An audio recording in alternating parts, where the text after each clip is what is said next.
كفاني علم ربي من سؤالي واختياري فدعائي وابتهالي شهد لي بابتغاري يا مولاي. Bismillahirrahmanirrahim. Alhamdulillahirabbil alamin. Allahumma shalli ala sayyidina Muhammad wa ala alihi washabihi wasallim. Amma ba'd.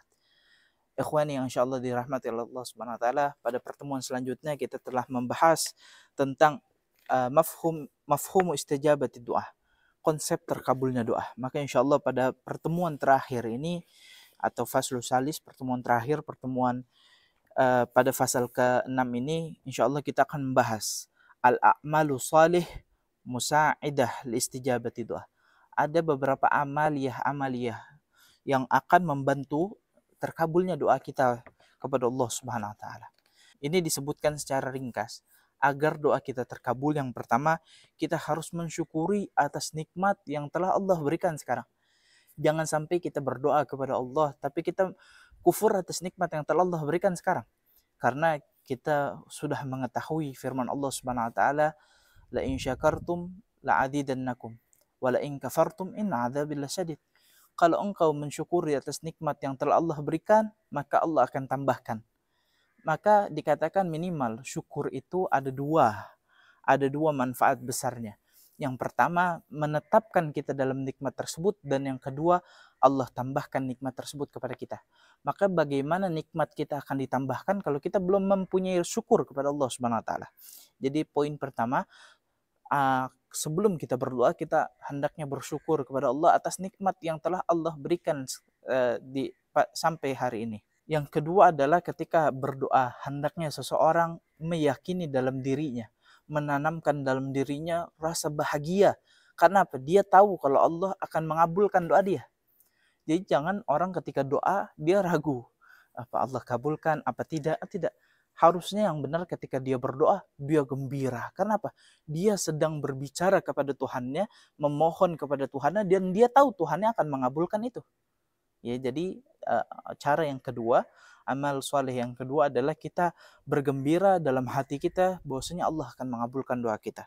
Maka yang ketiga ini, ketika kita berdoa, kita jangan hanya mengurus ke diri kita sendiri, tapi bawa juga doa kita tersebut kepada agamanya Allah Subhanahu wa taala, untuk mensyiarkan dakwah Islam.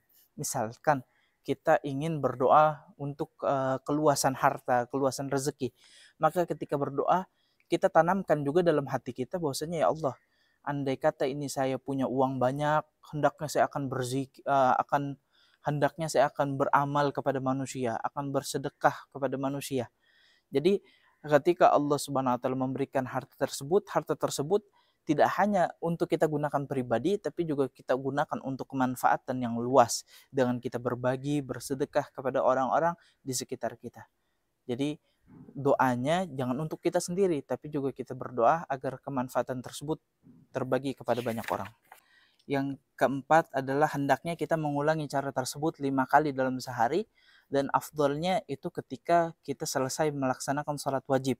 Maka ketika kita berdoa, ketika sholat wajib, kita ulangi cara-cara yang di atas. Itu adalah bersyukur kepada Allah Subhanahu wa taala. Kemudian kita berdoa dengan rasa senang, dengan rasa gembira, karena kita tahu doa kita akan dikabulkan, dan juga kita membawa doa tersebut kepada kemanfaatan umat banyak, dan juga kita ulangi itu sebanyak 5 kali. Ada sedikit catatan tambahan, hendaknya seseorang yang ingin dikabulkan doanya, dia membaca setiap harinya 121 salawat bushra dan juga 9 salawat munawwir dalam satu hari.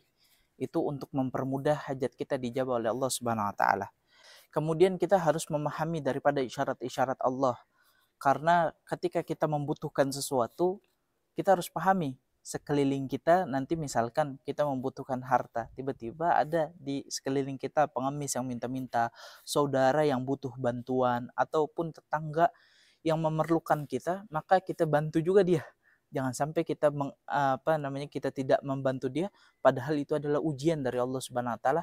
Apakah pantas orang ini saya titipkan harta sementara dia tidak peduli dengan sekelilingnya? Dan yang terakhir, hendaknya seseorang yang ingin dikabulkan doanya, ini sangat amat penting. dia menjaga dirinya daripada perbuatan maksiat.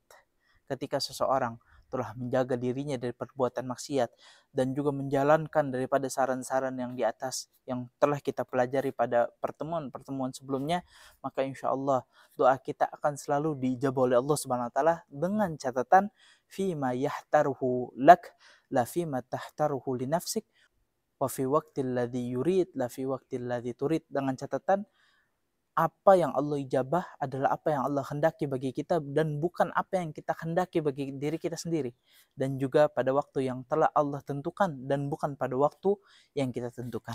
Wallahu a'lam bishawab. Semoga apa-apa yang telah kita pelajari dari awal sampai terakhir ini minimal menambah kecintaan kita kepada Allah Subhanahu wa taala dan juga kepada Rasulullah sallallahu alaihi wasallam, dan minimal juga menenangkan hati kita daripada kegundahan.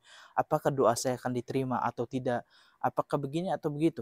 Tidak, tapi kita harus membuang segala bisikan-bisikan tersebut sejauh-jauhnya agar kita menambah keyakinan kita kepada Allah Subhanahu wa taala. In uridu ilal islahi mastata'tu, dari awal sampai akhir yang saya sampaikan hanya ingin membawa kebaikan sebisa saya. Bila taufiq wal hidayah. Wassalamualaikum warahmatullahi wabarakatuh.